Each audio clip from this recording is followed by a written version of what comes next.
रूपनगर गांव में रामदास नाम का एक आदमी अपनी पत्नी पूनम और 15 वर्षीय बेटे बॉबी के साथ रहा करता था।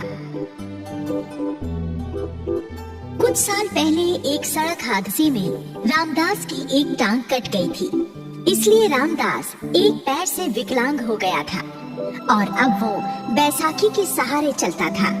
रामदास हनुमान जी की पूजा किया करता और बंदरों को केले खिलाया करता था।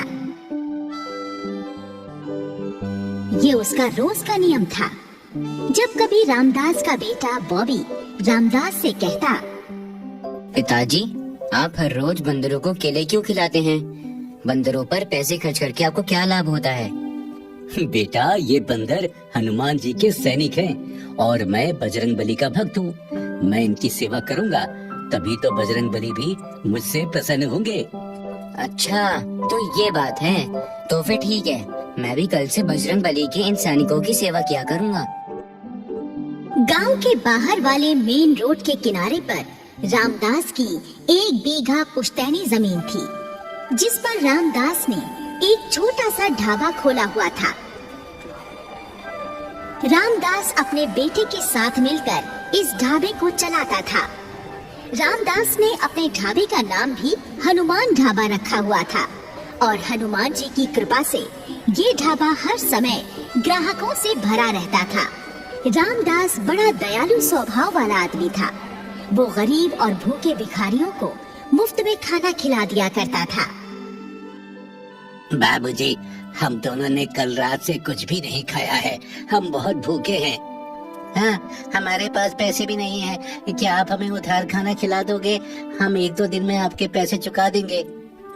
अरे मेरे भाइयों, ये रामदास का ढाबा है, रामदास का।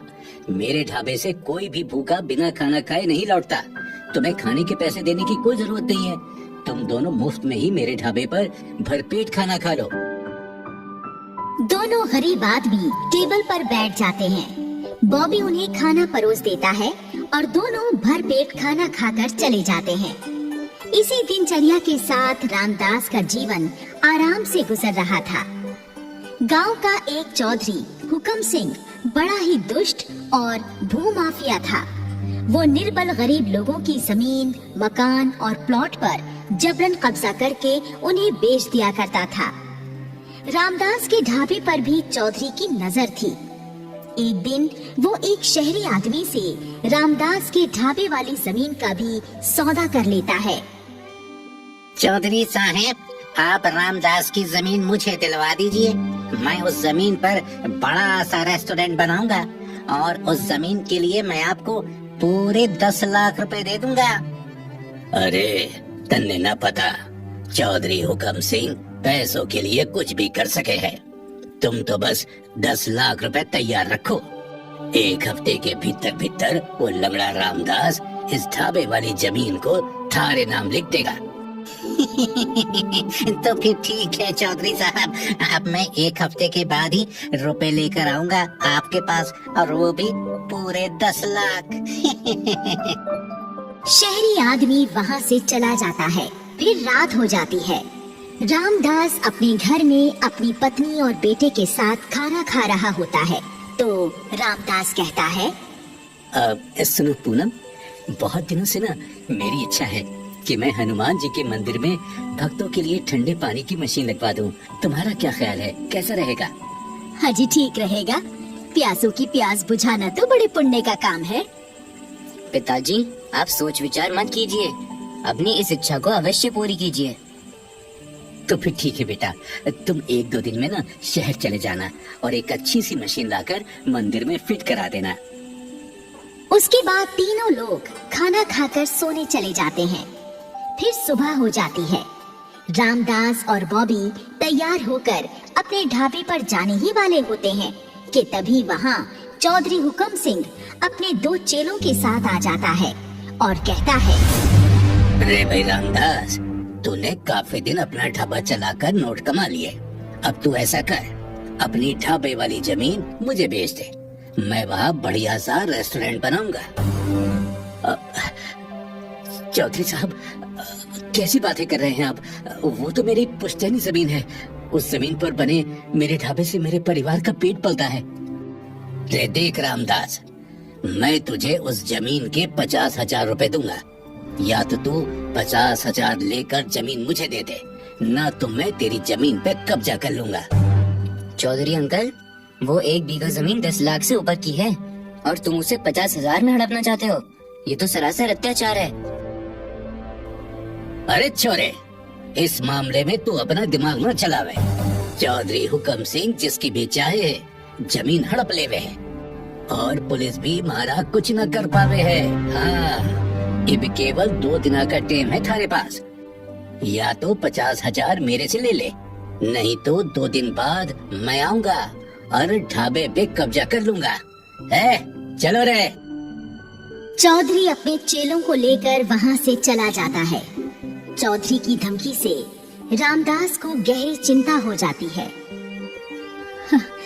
ये मुआ चौधरी पक्का बदमाश है। इसने पता नहीं कितनों की जमीनों पर कब्जा कर रखा है। अब ये हमारी जमीन भी नहीं छोड़ेगा। हे भगवान, अब हमारा क्या होगा? माँ तू चिंता मत कर। चौधरी ऐसे गुंडों को सबक सिखाने के लिए पुलिस है। जब वो हमारी जमीन पर कब्जा करने आएगा तो मैं फोन करके पुलिस बुला लूंगा। तू चिंता मत कर। उसके बाद रामदास और बॉबी स्कूटर पर बैठकर वहाँ से चले जाते हैं और अपने ढाबे पर आकर अपने काम में लग जाते हैं। इसी तरह एक दिन बीत जाता है। रामदास को अब अपनी जमीन की बड़ी चिंता हो रही थी। इसी चिंता में वो कुछ खा पी भी नहीं रहा था। पूनम रामदास के लिए दूध लेकर आती है। ये लो जी, तुमने कुछ खाना वाना तो खाया नहीं है, लो दूध पी लो। मेरा तो बड़ा मन विचलित हो रहा है पूनम। कुछ भी खाने पीने का मन नहीं कर रहा। मुझे बस अपनी जमीन की चिंता सताए जा रही है। परसों वो चौधरी आएगा और हमारी जमीन पर कब्जा कर लेगा। हे भगवान, हमने ऐसा क्या पाप कर दिया जो बैठे बिठाए हमारे ऊपर ये मुसीबत आन पड़ी है। हे बजरंगबली, आप तो संकट मोचन हो। आप दुष्टों और पापियों का नाश करने वाले हो। प्रभु, मैं आपका निर्बल भक्त हूँ। मुझ पर बहुत बड़ा संकट आन पड़ा है। मुझ निर्बल की सहायता करो पवन पुत्र। मेरी जमीन पर उस शैतान का कब्जा होने से बचा लो, नहीं तो मैं बर्बाद हो जाऊंगा। मेरी सहायता करो प्रभु, मेरी सहायता करो। हनुमान जी से गुहार लगाकर रामदास का विचलित मन थोड़ा शांत हो जाता है और वो लेटकर सो जाता है। फिर एक दिन और गुजर जाता है और हर दिन की तरह आज रामदास अपने बेटे बॉबी के साथ अपने ढाबे पर आता है और हनुमान जी की तस्वीर पर धूप बत्ती आदि करके अपने काम में व्यस्त हो जाता है। तभी वहाँ एक तगड़ा सा बंदर आता है और खाली पड़ी टेबल पर बैठ जाता है। रामदास बंदर को प्रणाम करके उसे केले खाने के लिए दे देता है। बंदर आराम से बैठकर केले खाने लगता है और रामदास अपने ढाबे के काम में व्यस्त हो जाता है। कुछ देर बाद ढाबे पर एक खुली जीप आकर रुकती है और जीप से चौधरी हुक्म सिंह और उसके 5-6 चेले नीचे उतरते हैं। हुक्म सिंह चौधरी रामदास से कहता है, ए, सुन रे रामदास, तेरे पास 5 मिनट का समय है। अपने छोरे के साथ इस ढाबे से निकल जा, न तो मैं तेरी दूसरी टांग भी तोड़ दूंगा। चौधरी साहब, भगवान के लिए मुझ निर्बल पे दया कर दो। मेरी जमीन पे कब्जा मत करो। मैं आपके आगे हाथ जोड़ता हूँ। पिताजी, आप इन गुंडों के सामने हाथ मत जोड़िए। मैं अभी पुलिस को फोन करके यहाँ बुलाता हूँ। बॉबी अपने मोबाइल में नंबर मिलाने लगता है तो चौधरी बॉबी का मोबाइल छीनकर जमीन पर पटक देता है और अपने चेलों से कहता है, अरे हरामखोरो, खड़े खड़े तमाशा क्यों देख रहे हो? इन दोनों बाप बेटों को मार मार कर यहाँ से भगा दो और इस ढाबे पर कब्जा कर लो। इससे पहले कि चेले कोई हरकत करते, टेबल पर बैठा हुआ बंदर हरकत में आ जाता है और चौधरी और उसके चेलों को उठा उठा कर पटकने लगता है। बंदर सारे गुंडों को पीट पीट कर बेहाल कर देता है। रामदास बंदर के सामने हाथ जोड़कर कहता है, हे वानर देवता, आप कोई साधारण बंदर नहीं हैं। आप कौन हैं? कृपया बताइए, आप कौन हैं? तभी बंदर गायब हो जाता है और वहाँ हनुमान जी प्रकट होते हैं। हनुमान जी को साक्षात रूप में सामने देखकर रामदास कहता है, हे बजरंगबली, मुझे निर्बल की सहायता करने के लिए आप स्वयं पधार गए। मैं तो आपके दर्शन मात्र से ही धन्य हो गया। आपने मेरा संकट दूर कर दिया। आपका बहुत बहुत धन्यवाद प्रभु, बहुत बहुत धन्यवाद। रामदास, मैं तुम्हारी सेवा भक्ति से प्रसन्न हूँ। मेरे होते मेरे भक्त पर कोई संकट कैसे आ सकता है? अब तुम्हें इन दुष्टों से डरने की आवश्यकता नहीं है। इन्हें इनकी दुष्टता का दंड मिल चुका है।